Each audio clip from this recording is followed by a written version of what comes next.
Today we're tying a variation of an EP baitfish pattern on the Allen SW004 hook. Start your thread just between the point of the hook and the barb. The tail and rear body of this fly are going to be created with a zonker strip.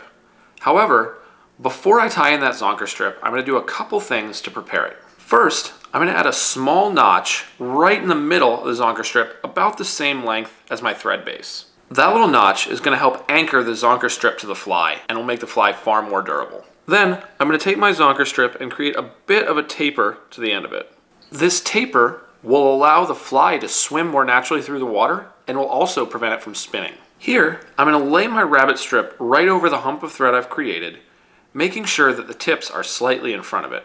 As I tie this rabbit strip in, I want to make sure that it curls around the shank rather than simply bunching up. An additional step I'll often take is to take a couple wraps right behind the zonker strip to really pin it in place. I want to make sure I'm using my standard wrapping hand to apply these wraps, so that makes sure to pull tight against the back of the zonker strip. Since I'm using this fly for local creek bass, I'm going to add in a strip of lateral scale to make sure I catch their attention.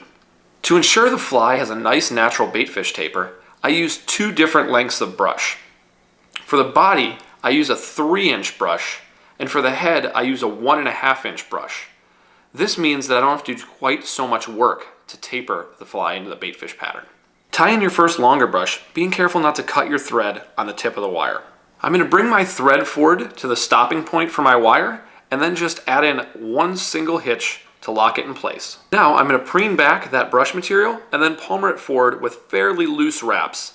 You don't need many wraps of this material to create a nice body. Here, I make sure to finish my wraps of brush on top of the hook. One, this allows me to pull it nice and tight to lock it in place, but more importantly, it allows me to trim the brush on the upward side of the hook and not damage my thread. Smooth out the tip of that wire before you trap it down, and then trap it down securely.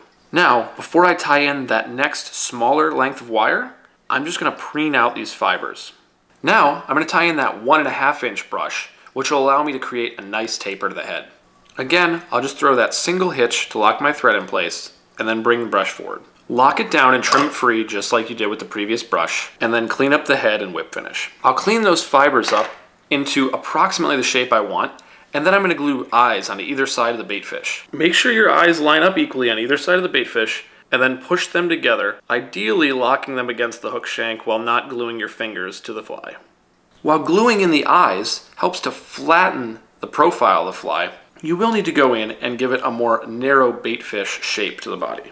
Typically, it's easier to remove the fly from the vise for this step, but for the sake of visibility, I'm going to leave it in. If you'd like, you can go back in and add a bit more color using markers to better match the prey species you're working with. I often like to add in splashes of color for the gills, and also a bit more barring or a bit more dark colors. And there, you have a simple but effective baitfish pattern that you can use to mimic a whole variety of species. The combination between rabbit strip and the two different sizes of brush mean that the taper of this pattern is achieved quite quickly and doesn't require much grooming. It also means that you can create a whole variety of color combinations without a lot of extra additions from marker if you don't want to add them.